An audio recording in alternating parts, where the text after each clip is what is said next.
Over the last few days, we've brought you stories of assessment results dropping developmentally disabled people from tiers, which in turn causes a drop in funding for their care. Families say dropping tiers is not only unsafe, but also puts day centers in a tough financial spot. Today, we dive into the assessment itself. 1011's Anthony D'Agostino joins us with more. That's right, guys. We've heard from many people affected, but not from the state itself. I asked DHHS for on-camera interviews, but each time they said no. They did, however, answer questions about the assessment via email. They tell us a trained DHHS employee performs the inter-RI assessments and puts the results into a matrix, which identifies the tier people will be placed in. The inter-RI assessment rolled out to people on the developmental disability waiver last summer. It's caused a lot of frustration for people whose results changed without explanation, like Taylor Cochran's brother. What was the assessment saying was the reason he isn't where he was for the past 20 years? I would like that answer as well.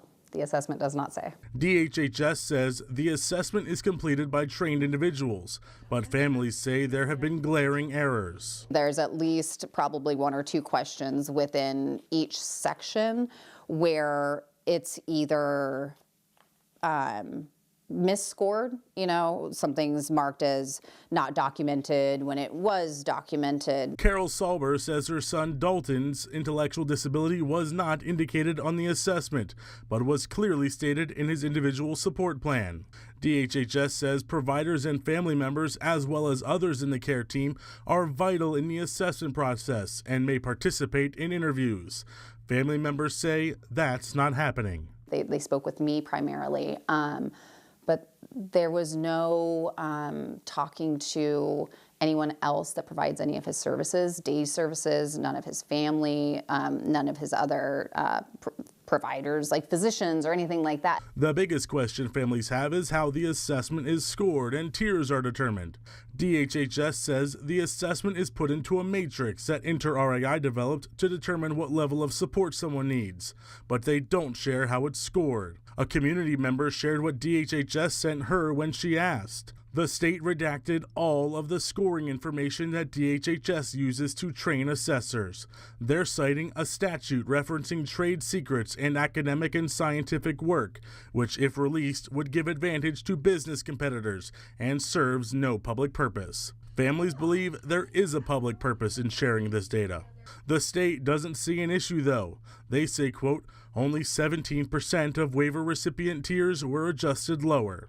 But to people affected, if just one person is wrongly assessed, families say the state should want to know why. They're not taking the time to look at what's going wrong with their assessment and why some of these people who do require higher levels of care aren't getting it. The state does allow appeals, but it's all done over a phone call with a DHHS hearing officer. My son and I don't even have the opportunity to meet anyone face to face for this hearing process. Is honestly insulting. The state says so far out of the hundreds of appeals, 40 have had a hearing, and in all 40 cases, the state affirmed their decision, meaning it doesn't believe there was a mistake in assessment or tier classification. While this series may be complete, the fight these people are fighting isn't. We'll continue to follow any updates that may come from these stories. If you have any information you wish to share, you can always reach out to us.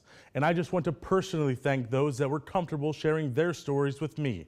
None of this would be possible without them.